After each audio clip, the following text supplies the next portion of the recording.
Hi there, and welcome to this video, which is an in-depth characterization of Caitlyn Kiramman from Arcane. She's not one of the protagonists, but in my opinion, she's not only very interesting and complex in a subtle way, I think her role in the coming season is only going to get larger. Already in Season 1, she plays a rather important part in her own right, but especially through her relationship to both Vi and Jayce. The more I dig into her character, the more I like her, because there's so much more to her than just an upper-class pilty that falls for a Zornite bad girl.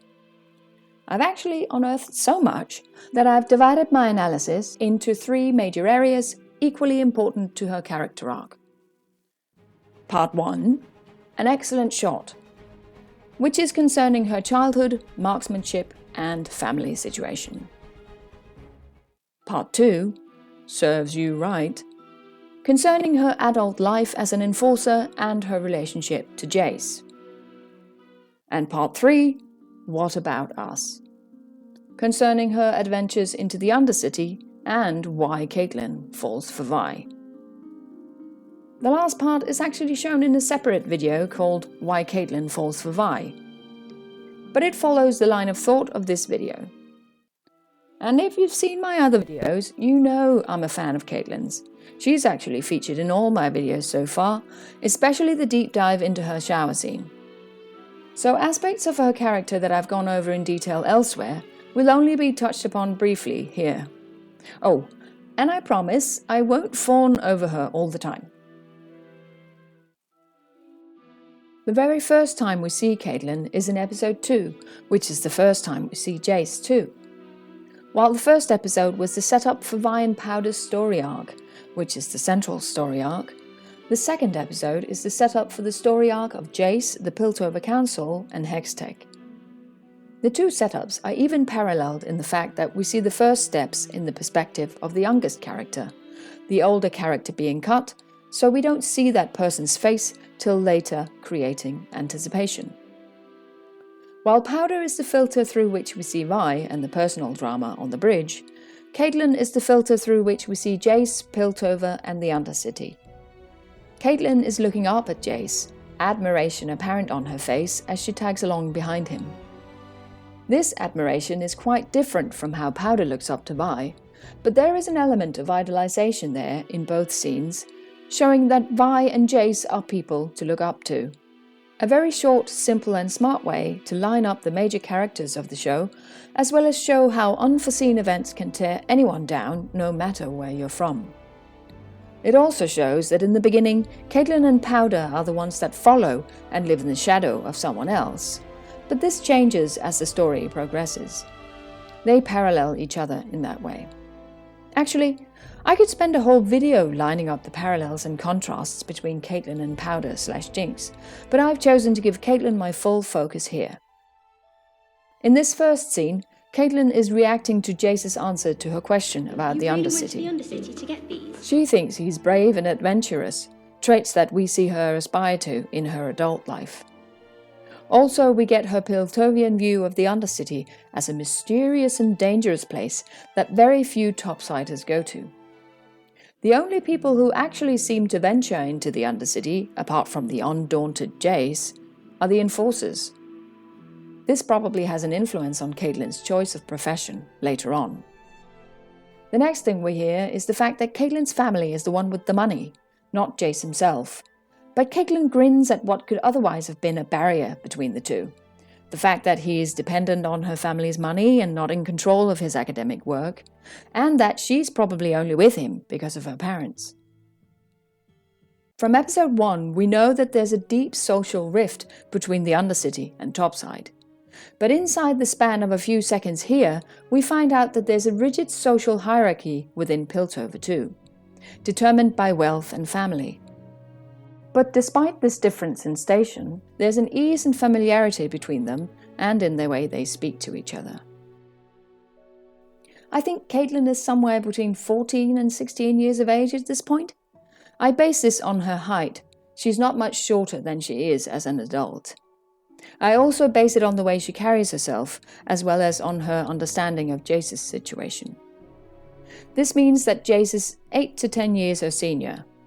And at this point, their relationship seems natural, almost like that of siblings. I say almost because though it is a joke, he does voice the fact that they are not related, and that there's a difference in their station.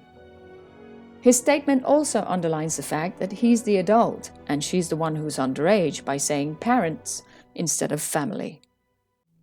So here at the beginning we see the difference in Caitlyn and Jayce's age and social status, but also the great familiarity and honesty between the two. It is my guess that Caitlyn invited herself along here, he didn't invite her. Caitlyn is definitely the one actively following Jayce, but he doesn't seem to mind her tagging along. He's not annoyed or bothered by her, so the friendship seems genuine, if not exactly on equal footing. In a way you could say that he doesn't really see her. His head is literally in a different place than hers, even though her station is the elevated one. Caitlyn, however, is drawn to his exciting projects and adventures into dangerous parts of town. She doesn't care about the differences. I also think it is really interesting that we get so much focus on the door that leads to Vi, Powder and the gang on the other side. This location and this event is the pivotal starting point for the rest of the show, and only a door separates these key characters that don't meet until much later in time, but are connected by fate from this point forward. The next time we meet Caitlyn is to set up her background and family situation, as well as expand on her family's dealings with Jayce. Caitlyn grows up as the only child of one of the richest and most influential families in Piltover. Her mother is one of the few members of the council.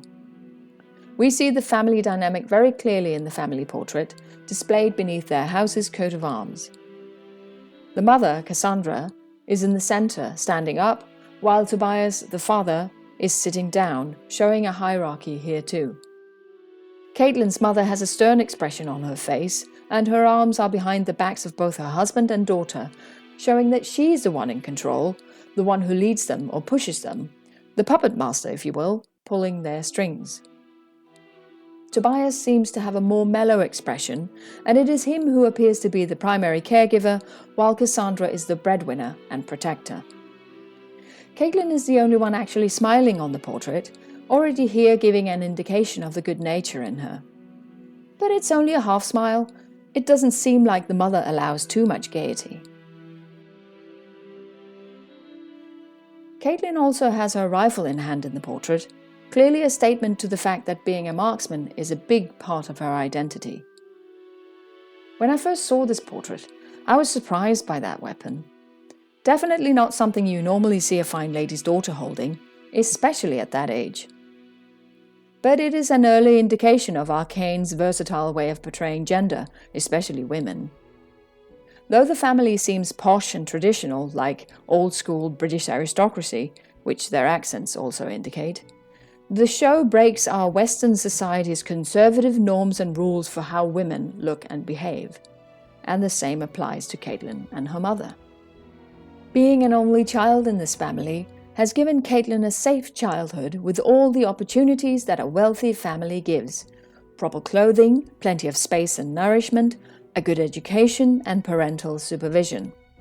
All things that two other girls sorely lacked in their childhood. And this contrast is necessary to fully understand how both Vi and Powder act going forward, as well as offset the differences and similarities between Vi and Caitlyn when they finally meet. Caitlyn's parents care for her, support her, and want what's best for her, but they're overbearing and sometimes misguided in their parenting, much like Vander. The mother seems to want for Caitlyn what she herself wants, not what Caitlyn wants. This, together with the upper-class upbringing and the social rules that come with it, has not given Caitlyn much freedom. Vi is oppressed by poverty, but is free to roam the Undercity and even Piltover with very little supervision, whereas Caitlyn has all the privilege, but very little freedom. The parental supervision confines Caitlyn. The only exception is the marksmanship, which I will look into shortly. We see Caitlyn sitting obediently with her back straight, ankles crossed, and impeccably dressed in a white shirt and cravat, blue vest and skirt, and a top hat to boot. All the hallmarks of a well-bred lady-to-be, totally contained by her family circumstances and the norms of fine society. But though she looks and acts a part, she's not meek or silent. She lets her opinion be heard, and it seems that her parents listen to what she says. But we find out later that her opinion apparently only matters as long as it's in line with what the parents say.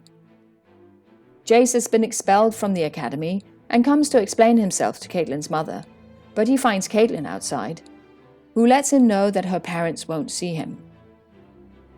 Either she has braved the pouring rain in the off chance of catching Jayce, or she's sulking outside because of her parents' decision regarding him.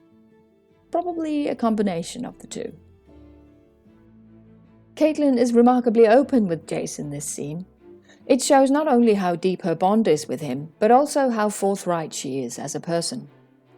The way she exaggerates when she quotes her father's words, "Your name's no good now," adding stress to name, shows her dislike for the class-divided system in Piltover. As if a family name could have any importance in picking out your friends. She doesn't understand how her father could see Jayce as a misfit. In her mind, they are not from separate spheres. She probably feels betrayed by her parents, who agreed with her about Jayce earlier, but now all of a sudden she's supposed to turn her back on him? You can hear how sad she is about not being friends with him. Be friends anymore. And this pushes her to the realization that she's a misfit too. The way she sees the world is more like Jayce, honest and straightforward. It is full of puzzles and dangerous enterprises that could benefit the world if solved. Like he said before, it's worth the risk. So when he says that he'll go back to his family's more mundane enterprises, Caitlyn objects quite strongly. Because that is not who he is, and they both know it. This shows how idealistic Caitlyn is, even at this early age. She has high standards for herself and others. Oh, and a big thank you goes out to Victor later for keeping these high standards from pushing Jayce off a ledge. In this moment, however, both of them are trapped, shown by the bars in the gate. Caitlyn doesn't like the politics that made her parents turn on Jayce, but she cannot go against them at this point. She is locked inside the gate, and the mother has total control of Caitlyn's comings and goings, and of keeping out the bad influences. Before I move on, I'd like to comment on the red umbrella in this scene. It's an attention grabber with the bright red splash of colour in the midst of all the dark greyness of the dreary rain and bad tidings. It probably signifies that there is more to Caitlyn than the calm and collected blue colour of her hair and her Piltover clothes. Caitlyn isn't crafted to stand out in the same way as Vi and Jinx are. She blends in with her surroundings. She's meant to fly under the radar, at least at first. But there's more to Caitlyn. There's a fire in her yet to be revealed, and the red umbrella can be seen as highlighting, supporting, and foreshadowing her continued role as that of a misfit in her own society and as a catalyst for change. In the beginning of episode 5, we get a flashback that shows more of Caitlyn's background, and it is full of significant info that tells us something of Caitlyn's character. Let's look at the obvious first, her skills with the rifle. This is a skill set that she has acquired all on her own. This is not something her parents have given her. She's worked hard to hone this particular expertise. And she likes doing it. We see her smiling along the way, satisfied and happy with her own precision and hard work. Above anything else, the marksmanship gives her agency, a way to control her own life and body without her parents' influence. Caitlyn is well trained. The exercise gives her strength and stamina, but she's not as muscle-toned as Vi, whose skill set lies in a rather different area. Caitlyn is not a sniper, hiding and lying in wait and taking out a target miles away, never showing who she is. No, she's running a race, playing for sport, trying to be first, all on her own. But she is a sharpshooter, always making her mark.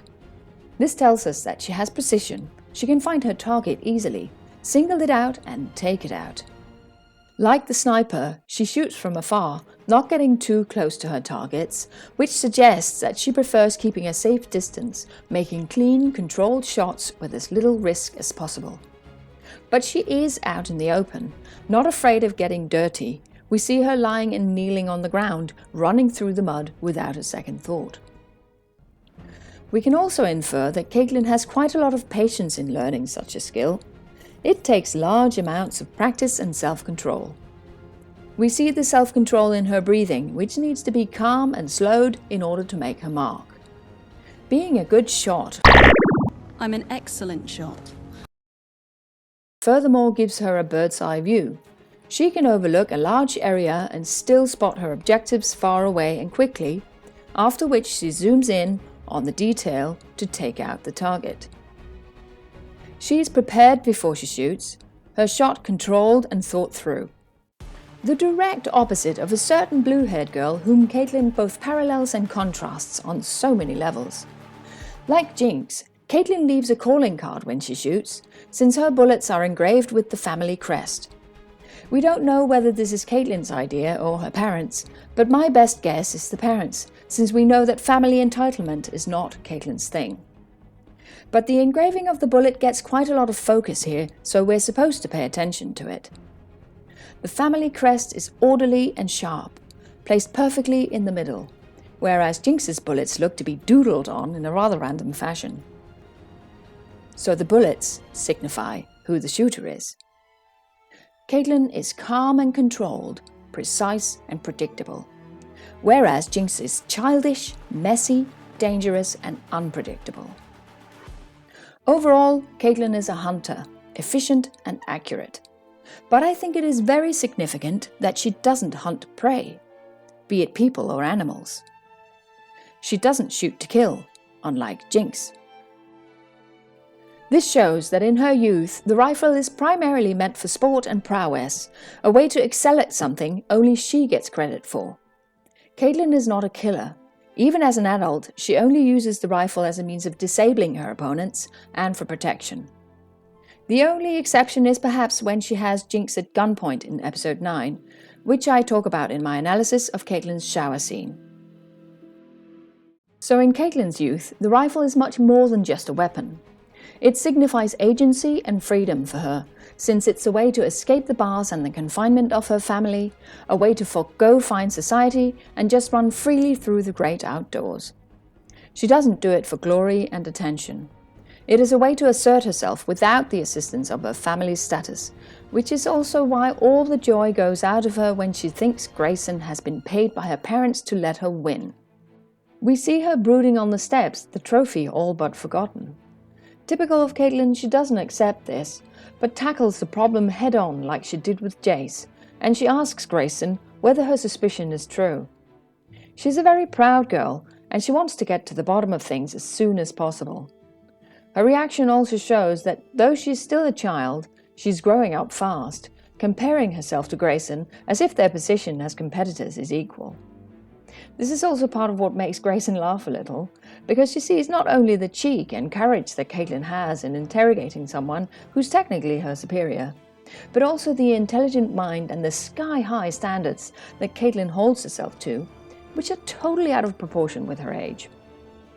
This is either Caitlyn trying to grow up fast so she can shake her parents' influence, or an indication of the tough love in Caitlyn's upbringing, the parents expecting her to behave as an adult at such an early age. Her reaction to Grayson's next comment, "What are you shooting for?" only underlines the seriousness of her character, how she measures herself in adult terms and not as a child, something she has in common with both Vi and Powder. Grayson's words not only foreshadow the events occurring at the end of episode 5, they also become a sort of mission statement for Caitlyn's life. This is what gives Caitlyn the idea as to what profession she can have that will not only give her purpose in life, but will also assure that she doesn't follow in her parents' footsteps. It is a first step towards lessening their control over her without cutting ties with them. We see how both parents are present at the competition's reception, and though the mother is not entirely pleased, the father is bragging about his daughter's skills. So although Caitlyn feels stifled by her parents, they do love and support her, and at least partially accept her as she is, so she doesn't want to leave them. And she loves them, especially her father. They seem to be a lot closer than Caitlyn and her mother. She wants their respect for who she is, not shake them off. When we meet Caitlyn after the time gap, we see that she has indeed forged a future after her own head by becoming an enforcer. She still lives with her parents, but the first thing we find out is how her choice of profession is not something her mother approves of. The parents are still pulling the strings, especially Cassandra, sheltering her daughter from the real world and controlling her life to a great extent, and Caitlyn is increasingly annoyed with it. Jayce's exploits into magic turned out to be revolutionary and profitable, so he's back in the Kiramman family's good graces, and it seems that Jayce and Caitlyn picked up where they left off and have been friends for years. Caitlyn can be herself with him. They are rather evenly matched in intellect, if not in station. We see Jayce actively seeking her company over that of the councillors and her mother, preferring to talk to her rather than performing in the political dance. In this sense, they are quite alike at this stage, even though it seems the roles have changed from the very first scene, in that Jayce tends to follow Caitlyn now, not the other way round. Jayce proceeds to tease her like either a sibling or a love-struck teenager would do, and we see how easily Caitlyn can overpower and outmaneuver a larger person, though I don't think Jayce puts up much of a fight. Caitlyn is both annoyed and amused by his tomfoolery, shown by the remark, Serves you right. "Pranks are punished in kind, especially when she's working." Even if the circumstances allow a little fun, her work ethic demands that she keep working.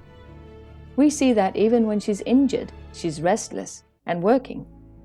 She needs to keep at the problem, and she maintains her focus at all times, which we also see in the scene with her fellow enforcers, which I will look into shortly. Jayce is the only one with whom she shares her desires about her own life. They are both in the misfit category, as we've seen. But this close relationship is disturbed somewhat when he suddenly becomes a counsellor, elevating him from socially below her to her own level. Maybe Jayce feels this changes things for them, and suddenly the meaning of the flowers could shift from merely being a get-well present to having romantic connotations. Maybe losing Caitlyn made things clear for him? At least, that would explain his nervous manner. Since the last time we saw them together at the Progress Day, he was at ease and cocky with Caitlyn, mocking her good-naturedly. But this time, he seems awkward with her, even trying to take her in his arms somehow. Caitlyn does not see Jayce in this light at all, though. She dismisses his advances offhand without a second thought. There is no time for idle fancies. She's too focused on the great conspiracy and figuring out who the mystery monkey-drawing blue-haired girl is. I can't say for sure if Jayce does fancy Caitlyn at this point, but she is rather wholesome and yummy, and a good friend of his, the age difference between them overcome by them both being adults. The teasing, the flowers, and the nervousness can point in that direction. Though Jayce shared a significant look with Mel before the time gap, nothing appears to have happened on that front for many years. And what is more, he does seem to be very shocked and unprepared for Mel's advances later on. If he was hoping for such a thing to happen with Mel, he would, in my opinion, be much quicker to kiss her back. But on the other hand, teasing Caitlyn could be like that of a sibling, and the nervousness because of the bad news he brings, which he knows Caitlyn will hate. And Caitlyn does hate his news. She abhors when other people, however well-meaning, make choices for her and not with her. Her mother meddles and mollycoddles her to an annoying degree, and now suddenly Jayce does the same? Naturally, she gets quite angry and pushes Jayce away abruptly. This is not the end of their friendship. It takes a lot more to break up years of closeness on their part, but she definitely sees it as a form of betrayal. Both because he tries to bench her behind a desk for her own safety, actively taking away her agency, which she cherishes above all else, but also because he now actively participates in the politics she has tried to get away from most of her life. This sudden loss of control is also a major reason why Caitlyn makes a rather rash decision to venture into unknown territory right after this point. We see that Caitlyn has taken Grayson's words to heart and in her adult life uses her talents and skills where she thinks they will do the most good and where she can be her own woman. The marksmanship of her youth has given her very useful qualities that help her as an enforcer and as a detective. The rifle prowess has thus given her strength and stamina, authority and independence, as well as acute observation skills. The rifle has become a tool for control, but in the sense that she has control of her own life and her surroundings, she doesn't strive to control in order to subdue or be superior. Instead, she strives to satisfy her own curiosity, find the truth, and help people who need it. Her methods are not like Marcus's, cruel, violent, and corrupt, but investigative, meticulous, and compassionate. She is a master sleuth, spotting patterns and clues where others do not. She actively seeks out puzzles to solve, single-mindedly pursuing answers to these, not seeming to give much room for anything else, be it her parents, high society, friendships, or romantic relationships. She does her job diligently with no room to dawdle, even if the circumstances allow a little slack. This shows how much her own integrity means to her, that she be seen as hardworking, honest, and trustworthy. She doesn't want to be seen as relying on family privilege, wealth, or position. And yet her boss Marcus would probably disagree on the honest part, because it seems that her diligency goes above and beyond the call of duty, so much that she has a habit of investigating things that she's not supposed to behind his back. This shows not only that though Caitlyn cares about honor and honesty, she's not above breaking the rules to discover the truth, which seems to be her guiding principle.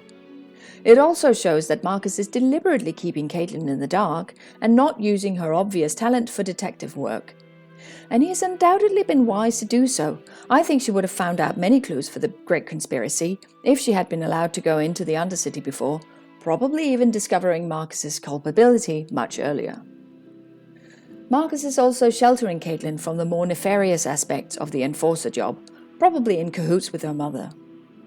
Which means she is stuck with the menial tasks of guarding her mother's tent and going on patrols or guard duty.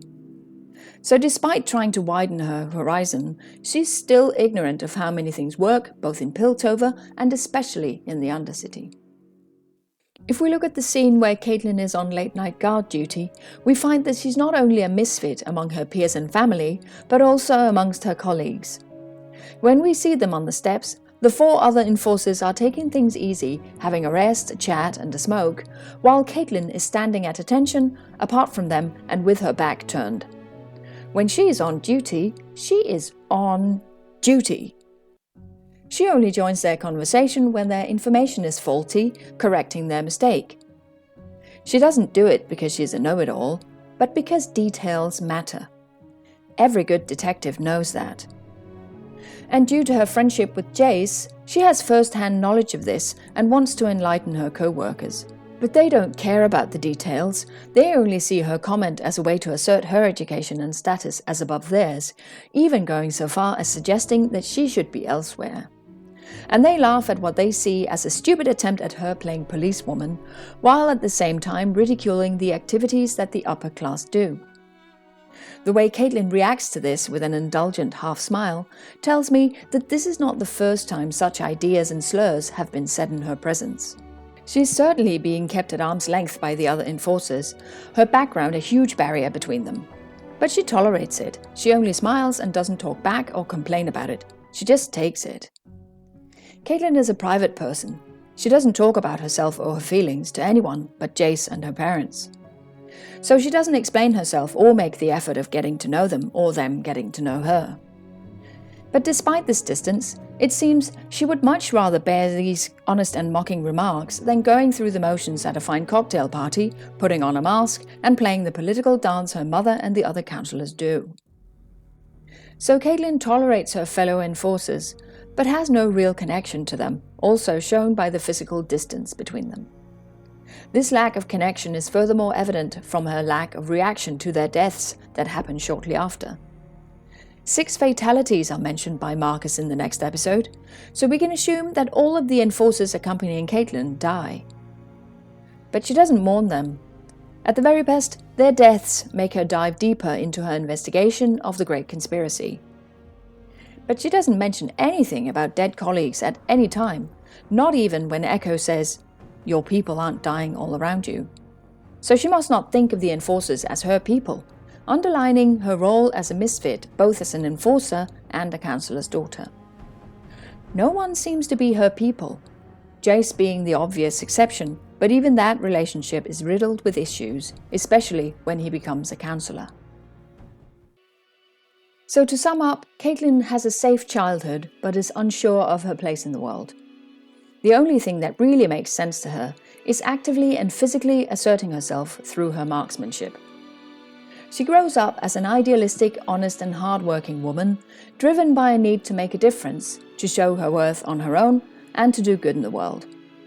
She is, however, quite naive and ignorant about how the world works, especially when it comes to the Undercity, despite the fact that she's good at her job. But she is actively kept in the dark by her mother and Marcus, and so her skills overmatch the tasks she is given, and thus she is far from fulfilled in life. She does have a close relationship with Jayce, so despite being unfulfilled, she's not exactly lonely.